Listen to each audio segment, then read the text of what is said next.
मैं नमन करता हूँ उन सब आत्माओं को जिन्होंने इस पुस्तक को अपने भीतर के प्रश्नों के साथ पढ़ा। तुम्हारे प्रश्न ही इस क्रांति का बीज है, तुम्हारा संदेह ही सत्य की सबसे सच्ची शुरुआत है। ये क्रांति सिर्फ ध्यान की गुफाओं में नहीं होगी, ये फैलेगी प्रयोगशालाओं में, चित्रों में, गीतों में और सबसे महत्वपूर्ण तुम्हारे हर दिन के निर्णयों में। इसलिए ये पुस्तक तुम्हारे हाथों में समाप्त नहीं होती, बल्कि तुम्हारे जीवन में प्रारंभ होती है। यदि तुम्हारे भीतर एक क्षण को भी वो चिंगारी जगी हो, जहाँ तुमने स्वयं को देखा हो जैसे तुम पहली बार स्वयं को पहचान रहे हो, तो जान लो क्रांति आरंभ हो चुकी है।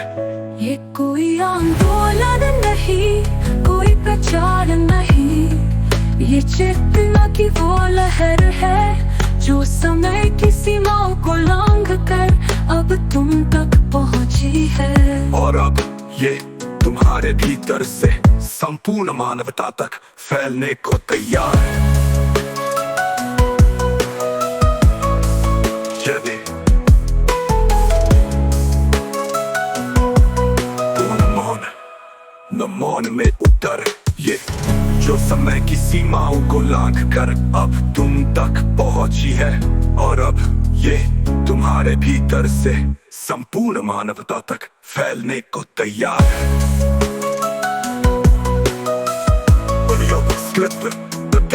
चेतना की क्रांति और वैश्विक पुनर्रचना, राष्ट्रों की सीमाओं से परे मानवता का भविष्य।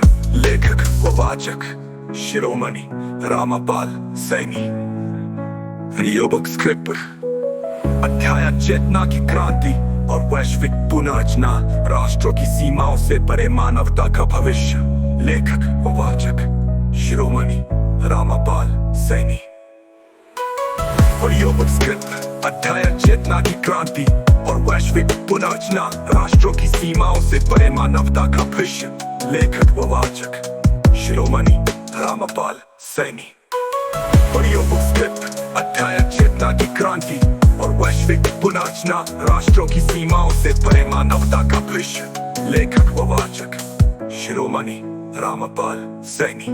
ऑडियोबुक स्क्रिप्ट अध्याय चेतना की क्रांति और वैश्विक पुनर्रचना, राष्ट्रों की सीमाओं से परे मानवता का भविष्य।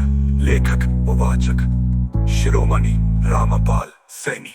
ऑडियोबुक स्क्रिप्ट अध्याय चेतना की क्रांति और वैश्विक पुनर्रचना, राष्ट्रों की सीमाओं से परे मानवता का भविष्य। लेखक व वाचक शिरोमणि रामपाल सैनी।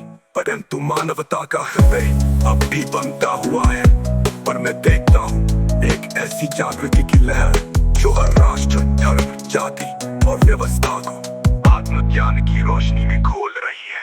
ये है शिरोमणि रामपाल सैनी। अब वे अहंकार बन गए हैं।